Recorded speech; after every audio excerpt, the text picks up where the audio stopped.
You know, life has a funny way of giving you answers you didn't know you were looking for.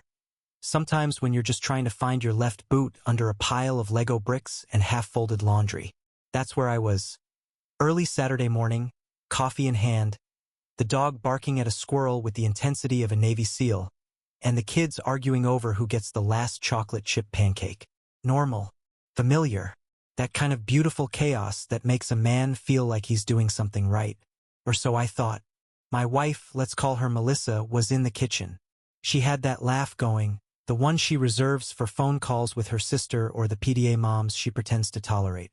The kids were in the next room, giggling and whispering, doing that sibling thing that always meant they were up to something just shy of criminal mischief. But what I heard next wasn't laughter. It was her voice, low and serious, and it came through clear as day. He doesn't need to know he isn't your real dad until you're done with college. He'll take care of us.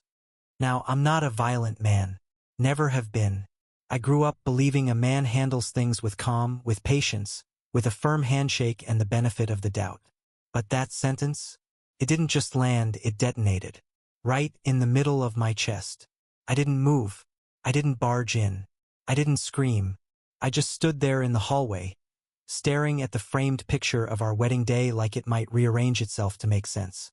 For 17 years, I raised those kids. Bandaged knees, late-night stomach flu, birthday party clowns I still have nightmares about. Every single moment I was there. Not once did I think they weren't mine. I built tree houses. I stayed up helping with science projects that somehow always involved volcanoes. I held my daughter's hand through her first heartbreak and taught my son how to throw a curveball that could make a scout blink. And now I was a footnote in someone else's long-term plan. I didn't confront her. Not then. What do you say to something like that? Excuse me, honey. I overheard you using me as a financial safety net while hiding the biggest lie a person can tell? No, I did what any man with half a spine and a full heart would do. I packed. Quietly. Deliberately. Took only what was mine and left everything else behind. Even the socks I liked. Left the note on the kitchen counter. Just one sentence. I know. I didn't go to a buddy's house. Didn't hit a motel. I vanished. Found myself in a rental 2 counties over, eating fast food and sleeping on an air mattress while I called my lawyer. I told him everything. Every word I heard. Every gut punch I'd swallowed. And then I gave him my marching orders. I wanted them out of my house. My house. I wanted the financial faucet shut off. And most of all, I wanted a paternity test and a lawsuit for paternity fraud. Was it harsh? Maybe. But you don't walk into a burning building and apologize for using the fire hose. You ever see those old cowboy movies where the wronged man walks into town, slow and steady, dust on his boots and justice in his eyes? That was me, except the boots were steel-toed, the dust was drywall, and instead of a 6-shooter, I had a lawyer who billed by the hour and smiled like a man who'd seen every kind of betrayal wrapped in a smile. My name was still on the deed, still on the utilities, still on the mortgage I'd paid religiously while she took care of the PDA, the after-school clubs, and apparently the logistics of long-term deception. So I wasn't asking permission when I told my attorney to start the eviction process. I told him, they're not my kids, and that house isn't their home anymore. It stung to say. Felt like I was peeling my own name off a chapter of my life I once thought was sacred. But I meant it. The process was surprisingly fast. My lawyer sent notice. The sheriff was lined up to serve papers. I didn't even need to go back. I didn't want to see the expression she'd make, if there even was one, when the lie unraveled around her. I imagined her face, though, just for closure. Maybe shock. Maybe anger. Probably a heavy helping of indignation, the way liars get when they're mad you found out. And while all that was in motion, I took the next step. I called in for a paternity test. Quietly. Discreetly. I wasn't going to ask the kids, not yet. This was for the court. This was for the record. Because I wasn't going to be the guy who paid for another man's legacy while mine was erased from underneath me like chalk in the rain. Turns out the law has a name for what she did. Paternity fraud. 3 syllables, cold and clinical.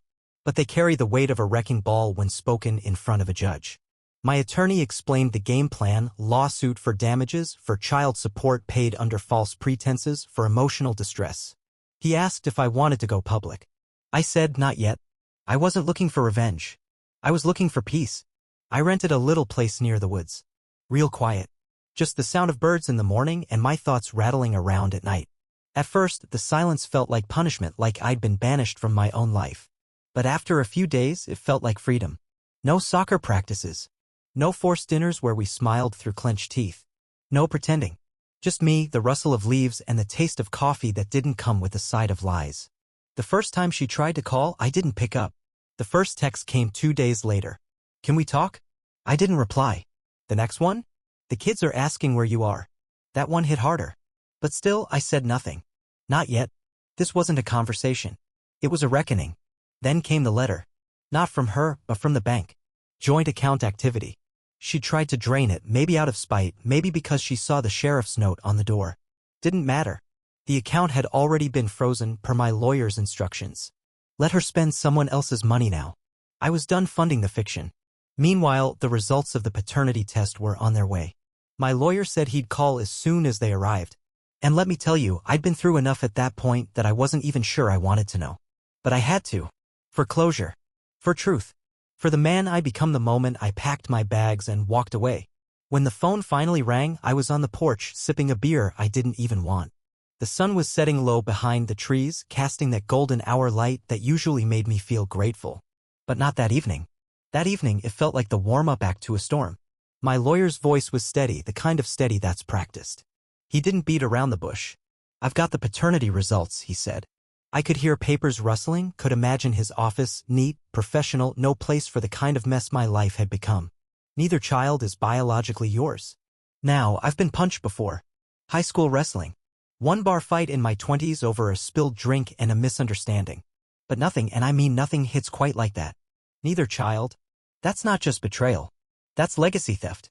That's 17 years of scraped knees, bedtime stories, and soccer games rewritten in permanent ink. I didn't cry. Not then. Maybe I was too numb. Maybe men like me reach a point where there's just nothing left to squeeze out.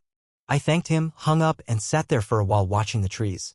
Funny thing about betrayal, it doesn't scream. It whispers. It settles in like a fog, covering everything you thought was solid. The next day, the paperwork went in. Paternity fraud lawsuit, full tilt. My lawyer warned me it would be a media circus if word got out, but I wasn't worried about appearances anymore. I'd spent enough years worried about looking like a good dad, a good husband, a good man. Now I just wanted the truth to have teeth. Melissa texted again. You've disappeared. This isn't fair to the kids. No apology. No explanation. Just guilt bait wrapped in motherly concern. I didn't reply. She didn't know I had the results yet. Didn't know I'd armed myself with facts. She thought she still had time to spin her way out of it. That's how liars operate, they think they're always one step ahead. And the kids? That was the hardest part. Because no matter what the test said, I was their dad, at least in the way that counted, until the moment I found out I wasn't. I had their artwork framed in my old office. Their baby shoes in a box I couldn't bring myself to throw away. And now I had to make peace with the fact that I was a chapter in their story they were never meant to know. One night, about a week after the papers were served, she called. This time I answered. Not because I wanted to, but because I needed to hear what kind of lies she'd try to stitch together when cornered. She launched right in, voice trembling, frantic. Why are you doing this? Why are you hurting them? You don't have to go this far. I didn't raise my voice. I didn't get emotional. I just said, I know. Silence. Then, like a broken faucet, the excuses poured out. She didn't know how to tell me. It wasn't what it sounded like. She thought I'd be a better father than their real dad. That one nearly made me laugh. Like I'd won some tragic casting call. She said I was their rock, their foundation. That I still could be. I told her the foundation was built on lies. That rocks don't live in houses made of glass and secrets. That the moment she made that decision, the one to lie to me about something so big, so permanent, she forfeited the right to call me anything but what I was now, a man who got out before he forgot how to walk on his own 2 feet. I hung up. The next morning, I got an email from her lawyer. She wanted mediation. She wanted to avoid court. She wanted mercy. But Mercy left the building the day I heard her whisper that sentence to the kids like I was a bank account, not a man. Mediation, they called it. A nice soft word for a room full of tension and forced civility. My lawyer and I showed up early. He always liked to control the room by arriving first. Said it gave a psychological edge. I wasn't worried about edges, though. I was worried about keeping my hands steady when I looked across the table at the woman who used to be my world.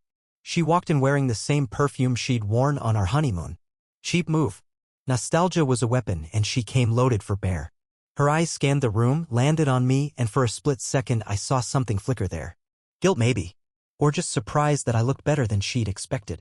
Clean-shaven, well-dressed, and not an ounce of that beaten-down man she thought she could manipulate forever.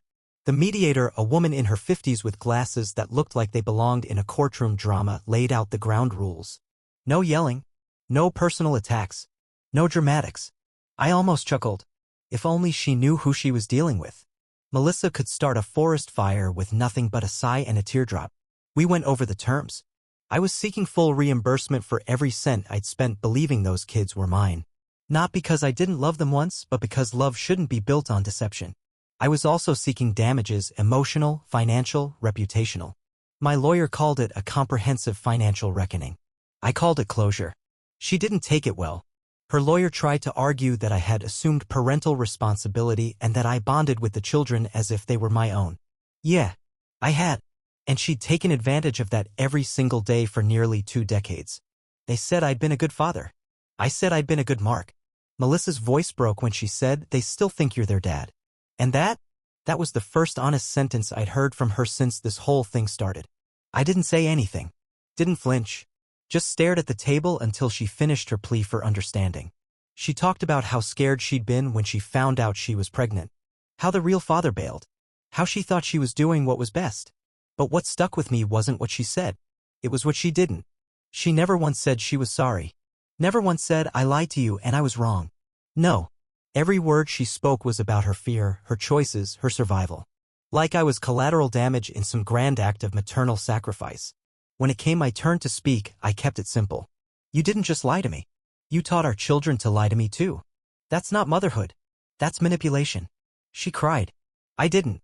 Not because I didn't care, but because I'd already cried everything I had the night I left. Mediation ended without resolution. Of course it did. Her lawyer said they needed time to respond to the lawsuit. My lawyer smiled like he'd been expecting that answer since we walked in. Outside, the wind was picking up. Leaves swirled around my truck like they were looking for a place to land. I leaned against the hood and just breathed. Deep, steady breaths. That day hadn't given me answers, but it gave me clarity. She wasn't sorry. She wasn't even ashamed. She was just trying to hold on to the life I built for her like a squatter in a house she never paid for. Back at the rental, I poured a whiskey and opened a box I hadn't looked at in weeks. Photos. Birthday cards. Crayon drawings of me and the kids in superhero capes. I stared at them for a long time, not with anger, but with the kind of grief that comes when you realize your best memories were built on false promises. But I kept them. All of them. Because even if the DNA didn't match, those years were still real for me. And maybe that's the saddest part of all. A man gets used to betrayal one spoonful at a time. But when I found out who the real father was, it felt like someone dumped the whole pot of boiling water on my lap. My lawyer, bless his detail-oriented soul, had run a background check on Melissa's known associates from 20 years back.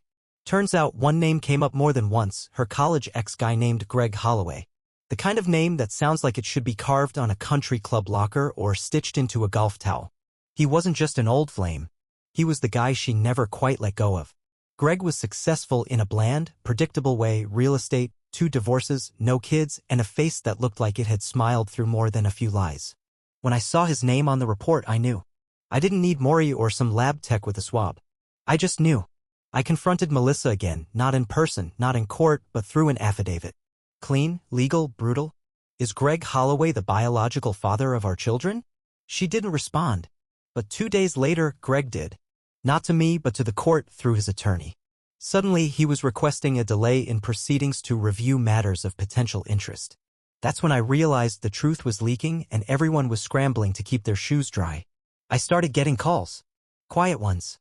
From old neighbors, mutual friends, even her cousin who never liked me but hated secrets even more. They all wanted to talk now. I had no idea, they'd say. Or, we always wondered why the kids didn't look like you.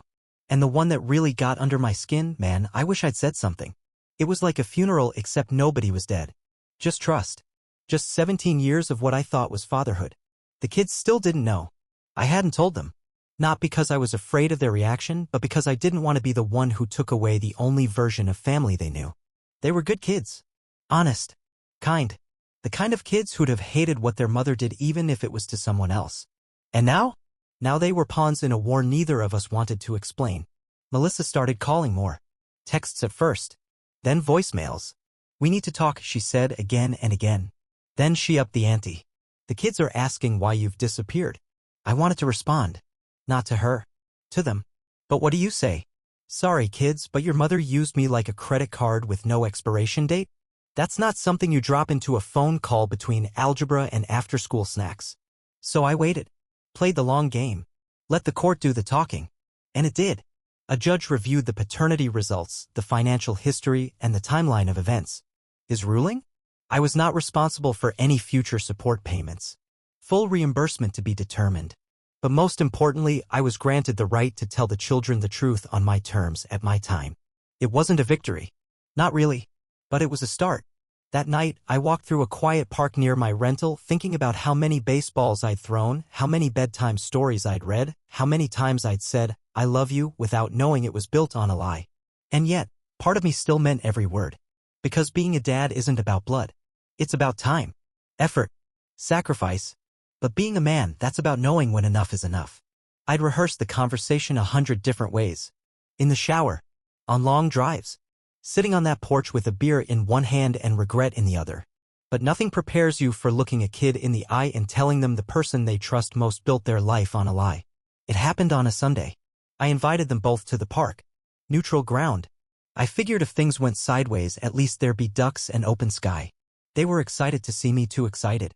My daughter hugged me so tight I could feel the years unspooling behind her eyes. My son didn't say much, just sat next to me on the bench and stared out at the water like he already knew something was wrong. We made small talk. About school. About sports.